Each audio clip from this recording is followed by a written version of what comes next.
नमस्कार, आप देख रहे हैं आज तक। आपके साथ मैं हूं अंजना। ओम कश्यप। बागियों के खिलाफ शिवसेना की लड़ाई महाराष्ट्र की सड़कों पर लगातार जारी है। शहर शहर से शिव सैनिकों का प्रदर्शन हो रहा है। इधर गुवाहाटी में मौजूद शिवसेना के बागी विधायकों ने अपने कमरों की बुकिंग 30 जून तक के लिए बढ़ा दी है। वहीं केंद्र सरकार ने 15 बागी विधायकों को Y+ सुरक्षा देने का फैसला किया है। उधर महाराष्ट्र के राज्यपाल ने मुंबई के पुलिस कमिश्नर और राज्य के डीजीपी को चिट्ठी लिखी है। बागी विधायकों को सुरक्षा मुहैया कराने को कहा गया है। देखिए परिस्थिति महाराष्ट्र की राजनीति की कहां पहुंच गई है कि आज राज्यपाल ने मुंबई सीपी को चिट्ठी लिखकर कहा है सुरक्षा दीजिए। और इसी के साथ केंद्र सरकार ने 15 विधायकों को Y कैटेगरी सुरक्षा भी दी है, क्योंकि हर पल इन्हें धमकियां मिल रही हैं और मुंबई वापस आने पर ललकारा जा रहा है। छत्रपति साहू जी महाराज को आप देख रहे हैं श्रद्धांजलि अर्पित करते हुए एकनाथ शिंदे और उनके साथ उनका पूरा गुट जो एकजुटता दिखाता हुआ इस वक्त दिख रहा है। आज तक से खास बातचीत की है आदित्य ठाकरे ने। आदित्य ठाकरे ने कहा कि बागी विधायक महाराष्ट्र छोड़कर भाग गए हैं, उन्हें जरूर कोई शर्मिंदगी होगी। देखिए आदित्य ठाकरे इस वक्त हमारे साथ हैं। शिवसेना मैदान में आ गई है। How is the moral of the party? आप देख रहे हो, हम तो मैदान में ही हैं, हम तो यही हैं। जो भाग गए वो शर्मिंदा है। हम क्या करें? पार्टी को रिक्रूट करने की आप पे बड़ी जिम्मेदारी है। ये कितना बड़ा चैलेंज है आपके लिए? मुझे लगता है कि जो भाग गए उसमें से भी कई लोग हैं जिसको भगाया गया है। सबसे अहम चीज यही है कि जो डरपोक है वो भागता है और वो भाग के गए हैं। शिव सैनिक काफी उग्र हो रहे हैं। रेबेल ग्रुप के पोस्टर फाड़े जा रहे हैं। आदित्य शिव सैनिक काफी उग्र हो रहे हैं सड़कों पर। आप क्या कहेंगे? ये जो सेपरेटिस्ट है हमारे से, उनको डर किसका पता नहीं, शर्मिंदा तो है वो। आदित्य ठाकरे इस वक्त गुस्सा है, दुखी है या बदला लेना चाहते हैं? आदित्य ठाकरे इस वक्त आप गुस्सा है, दुखी है या बदला लेना चाहते हैं? मैं सिर्फ प्यार देख रहा हूँ, लोगों का प्यार देख रहा हूँ। तो ये थे आदित्य ठाकरे। आदित्य ठाकरे से एक्सक्लूसिव बातचीत आप देख रहे थे। आइए आपको सीधे लिए चलते हैं। शिवसेना इस वक्त एक प्रेस कॉन्फ्रेंस कर रही है।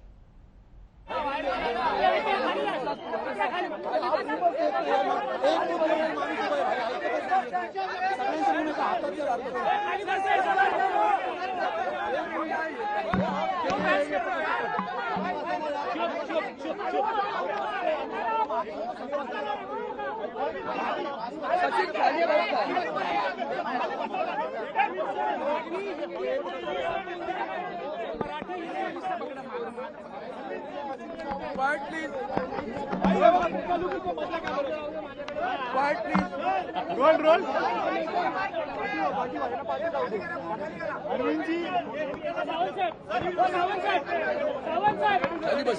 खाली बस।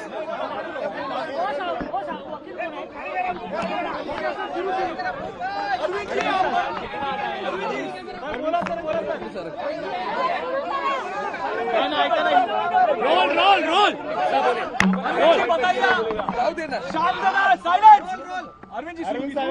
कोणी बोलू नका। मी मराठी, हिंदी, इंग्लिश तिन्ही भाषेत बोले। ठीक आहे सर। त्यामुळे ओरडाओरड आता अभी हिंदी इंग्लिश समज बोलो। हाँ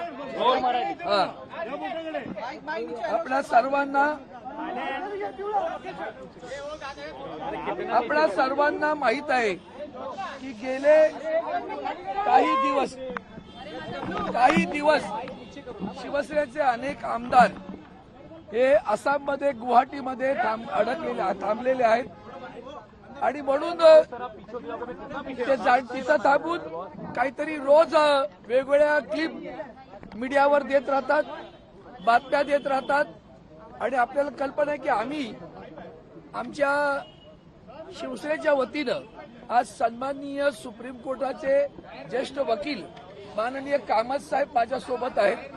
त्यामुळे आम्ही जे काही सांगतो त्याला तुम्हाला ऑथेंटिसिटी जर ऐकायची असेल आज त्याचा अधिकृतपणा, कायद्याची बाब, ही बाब सांगण्यासाठी आज आम्ही इथं आलेलो आहोत। मूळ मुद्दा असा आहे की आम्ही हे जे मंडळी गेली त्यांनी आम्हाला माननीय उपाध्यक्षांना काढून टाकण्याची नोटीस दिली। त्यानंतर ती नोटीस कशी गैर आहे हेही सांगितलं गेलं त्यानंतर आम्ही या सगळ्या लोकांना डिस्क्वालिफिकेशन करावं म्हणून 16 इन्होंने लोकांना जो मंडली जो गई है इन्होंने खुद त्याच्यावर कारवाई सुरू डेप्यूटी झाली स्पीकर को निकालने की नोटिस लोकांना वाटतं दी। हमने बताया कि वो कैसे इनवैलिड खरी है। बघायची असेल त्याचा खरेपणा पाहायचा असेल तर आपल्याला एक कळेल की माननीय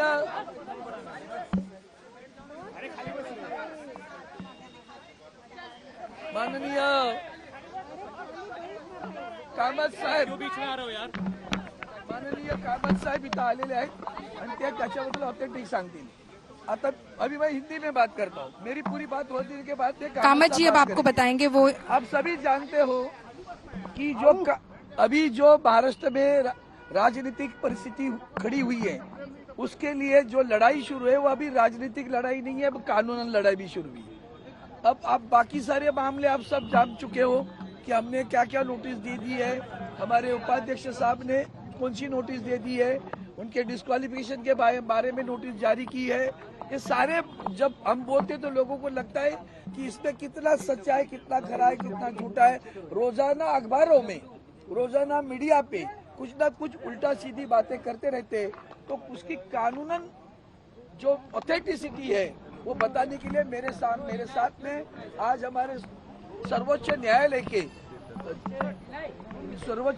के ज्येष्ठ वकील देवदत्त कामत जी मेरे साथ में खड़े हुए हैं। वो आपको सारे प्रश्नों के उत्तर देंगे। Finally in English I'll say that every one of you know that what is happening, political turbulence is going on in Maharashtra, right, and in that case many of the people who have defected the party have gone and are staying in Assam.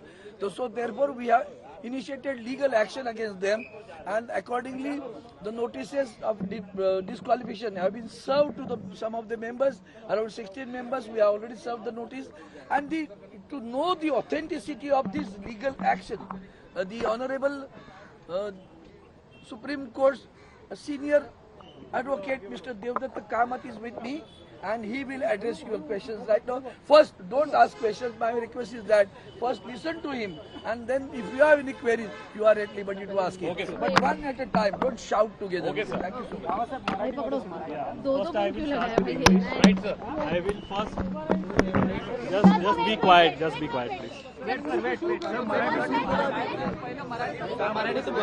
So, see, firstly, I am going to talk on the legal aspects of this case.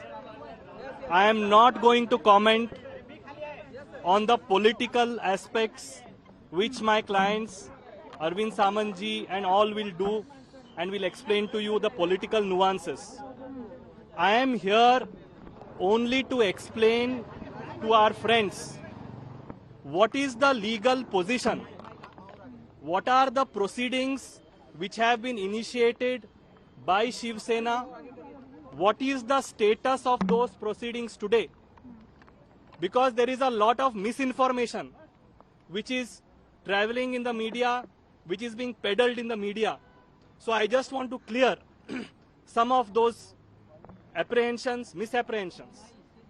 Firstly, proceedings have been initiated by the Shiv Sena against 16 MLAs under para 21A of the 10th schedule. Para 21A says, if a person voluntarily gives up membership of the party, he is liable for disqualification. There are several judgments, Ravi Nayak, then latest judgment of Karnataka, where the Supreme Court has said that a legislator's action outside the house, inside the house की बात नहीं है, outside the house, if he commits anti-party activity, he is liable to be disqualified.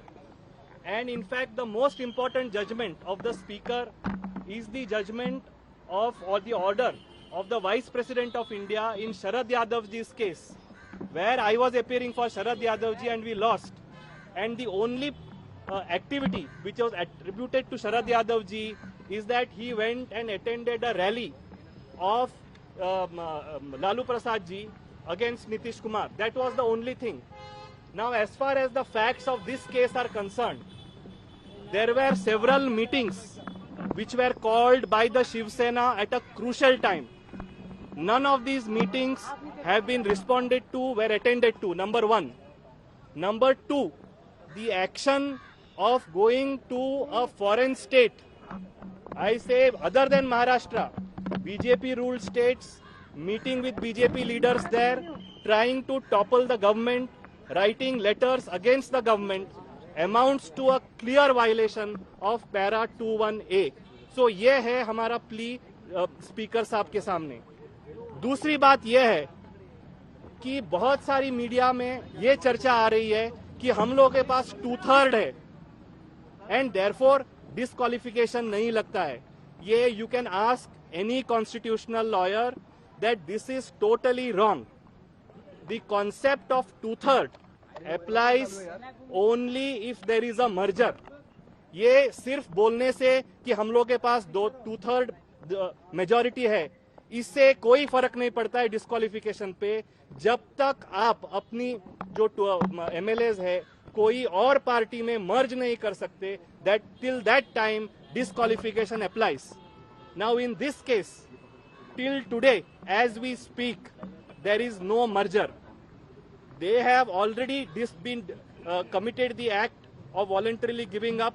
Disqualification petitions have already been filed and आज तक कोई merger नहीं है. ये जो मर्जर का कॉन्सेप्ट आया 2003 में, इसके पहले जो था स्प्लिट का प्रोविजन था कॉन्स्टिट्यूशन में कि आप 1/3 लेके फैक्शन बना सकते हैं. तो इनको जो भी लीगल एडवाइस दे रहे हैं उनको सोचना पड़ेगा कि ये क्या डिलीटेड अमेंडमेंट पे ये पूरा कार्रवाई हो रहा है या जो अभी जो मौजूदा सिचुएशन है कि जब तक मर्जर ना हो ये डिस्क्वालिफिकेशन से बच नहीं सकते. That is point number 2. Point number 3, yes, point number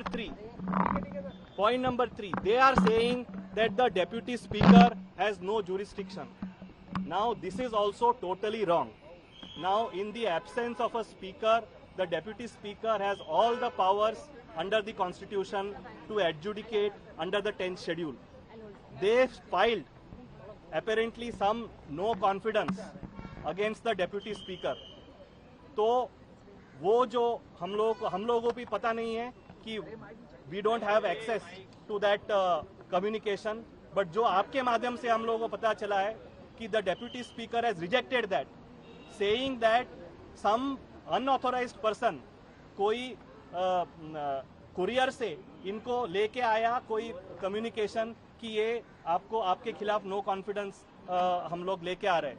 तो डेप्यूटी स्पीकर साहब ने ये बोला हुआ है कि जब तक मैं सेटिस्फाई नहीं होता हूँ कि ये जेन्युइन है, ऑथेंटिक है, मैं इसके ऊपर कोई कार्रवाई नहीं करता हूँ. And that has been rejected. And more importantly in law, let me tell you that till the assembly is convened there cannot be a notice of motion. Ye all the constitutional experts will agree. So therefore, in tomorrow they have been called and they will have to submit their replies, and the honorable deputy speaker will take the action in accordance with law and as per the situation. तो उधर मुंबई में कानूनी कार्रवाई की तैयारी शुरू हो रही है. एक इधर से एक और उड़ के विधायक निकल चुके हैं. अब गुवाहाटी के लिए बड़ी खबर इस वक्त की हम आपको बता रहे हैं, क्योंकि खबर ये आ रही है कि एक और विधायक गुवाहाटी पहुंचे हैं. उदय सावंत, महाराष्ट्र के एक और विधायक गुवाहाटी पहुंच गए हैं. यानी कुनबा बड़ा होता चला जा रहा है. एकनाथ शिंदे का एक भी दिन ऐसा नहीं निकलता है जब 1-2 विधायक और नहीं जुड़ रहे हैं. पहले ही वो 37 से ज्यादा 38 शिवसेना के विधायकों का दावा कर रहे हैं. पौलमी हमारी सहयोगी हमारे साथ इसी खबर पर जुड़ रही है. पौलमी, निर्दलीय है या शिवसेना के हैं ये उदय सावंत? अंजना, उदय सामंत मंत्री हैं, शिवसेना के हैं. वो मंत्री हैं इनफैक्ट उद्धव ठाकरे की सरकार में हायर और टेक्निकल एजुकेशन के मंत्री हैं. रत्नागिरी कंस्टिट्यूएंसी को रिप्रेजेंट करते हैं. एज MLA वो टेक ऑफ कर चुके हैं. अभी भी वो लैंड नहीं किया है. उनका जो प्राइवेट जेट है, जो फैल्कन 2000 वो फ्लाई कर रहे हैं, वो अभी तक लैंड नहीं किया है. गुवाहाटी से जो तस्वीरें आ रही हैं वो सूरत एयरपोर्ट की तस्वीरें हैं जो आपके सामने आ रही है इस वक्त, जो हम अपने दर्शकों को बता रहे हैं.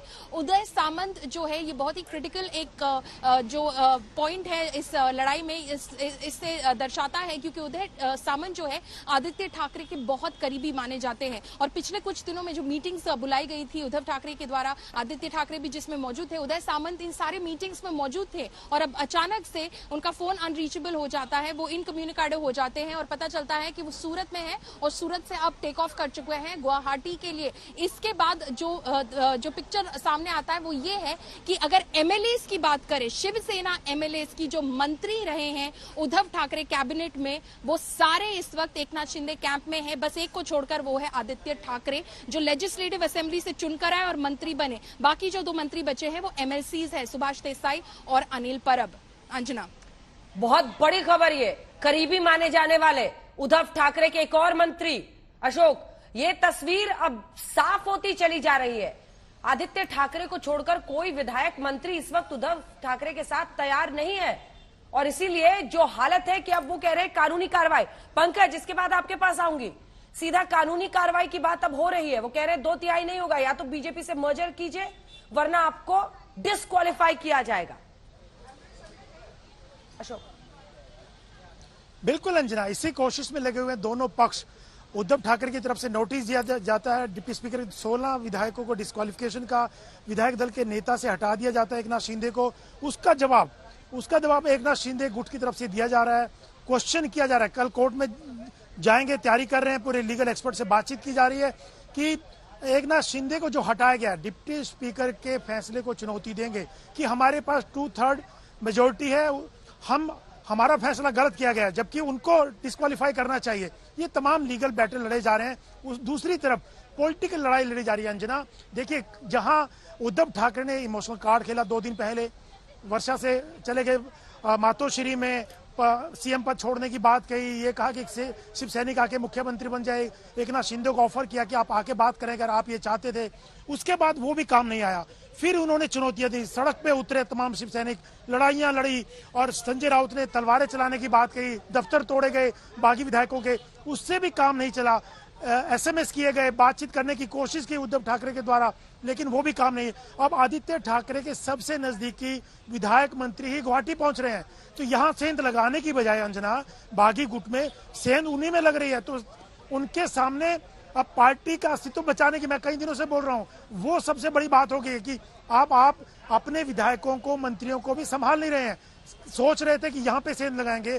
संजय राउत कहते हैं गुवाहाटी से चौपाटी आइए, आपको आना ही पड़ेगा, ठीक है, महाराष्ट्र जाना पड़ेगा, मुंबई जाना पड़ेगा, लेकिन ये गुट कानूनी लड़ाई लड़ने के बाद ही यहाँ से लड़ेगा, क्योंकि अगर मुंबई भी जाएंगे अंजना ये, तो वहां भी कानूनी लड़ाई लड़नी पड़ेगी। तो एक तरफा करने के बाद ही एकनाथ शिंदे गुट यहाँ से निकलेगा।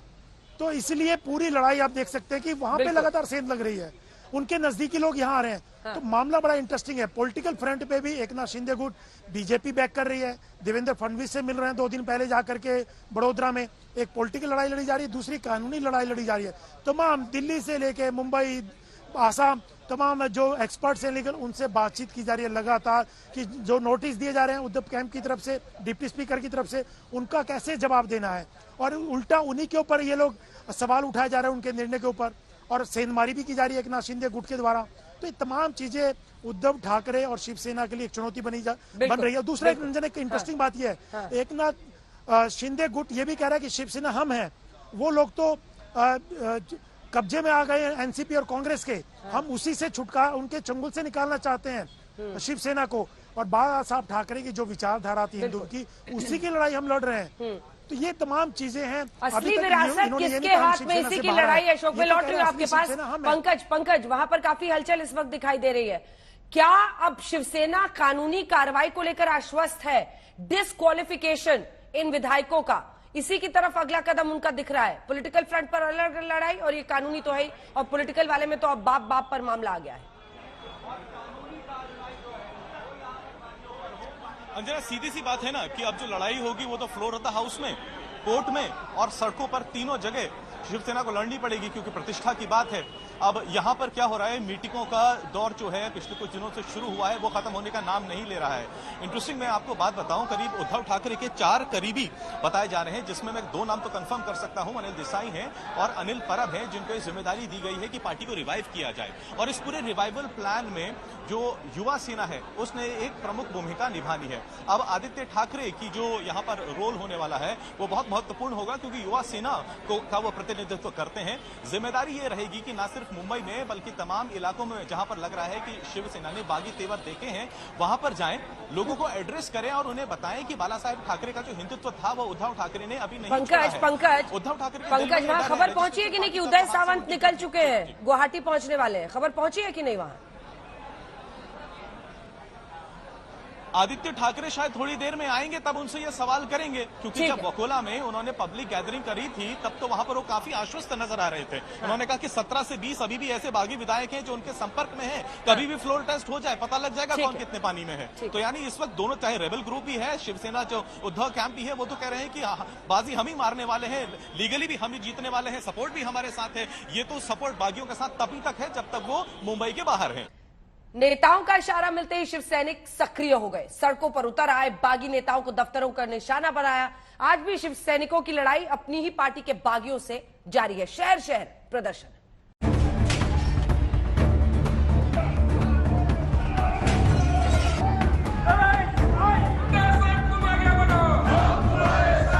ये बाप बदलने की जो प्रोसेस है वो हमारे पार्टी में नहीं चलती।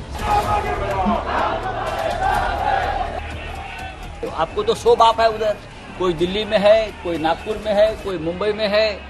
हमारा बाप सिर्फ बाला साहब ठाकरे है, एक। विधानसभा से सड़क तक राउत में संग्राम छेड़ने की हुंकार भरी तो पूरा महाराष्ट्र बागियों के खिलाफ शिव सैनिकों के प्रदर्शन से गूंज उठा। गुवाहाटी में बैठे शिवसेना के बागी विधायकों के खिलाफ शिवसेना का शक्ति प्रदर्शन एक साथ महाराष्ट्र के कई शहरों में देखा जा रहा है। मुंबई में शिवसेना दफ्तर के बाहर बड़ी तादाद में शिव सैनिक इकट्ठा हुए। बागियों के खिलाफ शिव सैनिकों ने बाइक रैली निकाली। नांदेड़ में बागी विधायक कल्याणकर के खिलाफ प्रदर्शन हुआ। ठाणे शिंदे का गढ़ है, मगर वहाँ उद्धव के पोस्टर लहरा रहे हैं। पुणे में बागियों के खिलाफ शिवसेना ने जूता मारो आंदोलन चला रखा है। वहीं औरंगाबाद में बागी विधायक अब्दुल सत्तार के समर्थक उनके दफ्तर पर मोर्चा संभाले नजर आए। बीते 2 दिनों में शिव सैनिकों के साथ हुई बैठकों के बाद शिवसेना नेताओं के आक्रामक बयानों ने साफ कर दिया है कि अब उद्धव की सेना शिंदे की सेना के खिलाफ आर पार की लड़ाई का मन बना चुकी है। जो लोग बाहर गए हैं वो शिवसेना नाम का इस्तेमाल न करें और अपना बाप का नाम का इस्तेमाल करो और वोट मांगे। आप बाला साहब ठाकरे जी का फोटो लगाएंगे, हम बाला साहब के भक्त है बोलेंगे। बाला साहब ठाकरे के भक्त इस तरह से पीठ में खंजर नहीं घुसते। तो अपने बाप का नाम दे दो, सभी ने जो जितने हैं अपने बाप के नाम पर पार्टी बनाओ और अपने बाप के नाम पर वोट मांगो।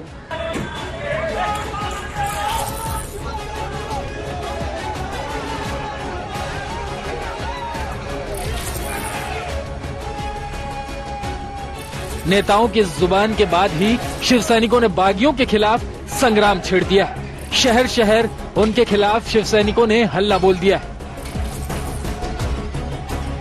आज नांदेड़ जिला शिवसेना की तरफ से उनको 2 दिन का टाइमिंग दिया वाली है कि अगर वो 2 दिन में अगर वो वापस उद्धव साहब के गठ में अगर वो शामिल नहीं होते हैं तो उसका हाल उनको भुगतना पड़ेगा। ऐसा नांदेड़ जिला शिवसेना की तौर से हमने यहाँ पर सभी के सामने उनको चेतावनी दी है और सभी पदाधिकारियों ने उनको विनती भी की है कि अगर वो 2 दिन में अगर उद्धव साहब ठाकरे इनके गठ के अंदर अगर शामिल नहीं होते हैं तो वो हमारे आमदार नहीं है, वो गद्दार आमदार है और उनको धड़ा शिवा। आक्रामक तेवर अख्तियार कर चुके शिवसेना कार्यकर्ताओं ने मुंबई में पार्टी के बागी विधायकों के खिलाफ विरोध प्रदर्शन किया और खारघर में पार्टी कार्यालय के बाहर पुतला फूका। एकनाथ शिंदे के सांसद बेटे श्रीकांत शिंदे के ऑफिस में तोड़फोड़ की। बढ़ते राजनीतिक तनाव को देखते हुए शनिवार को शहर में धारा 144 लागू कर दी गई। मुंबई पुलिस ने हाई अलर्ट करते हुए कहा है कि शहर में 10 जुलाई तक धारा 144 लागू कर दी गई। एकनाथ शिंदे के साथ ही कई बागी विधायकों के घर की सुरक्षा बढ़ा दी गई है। मुंबई से अभिषेक मिश्रा और पारस दामा के साथ आज तक ब्यूरो।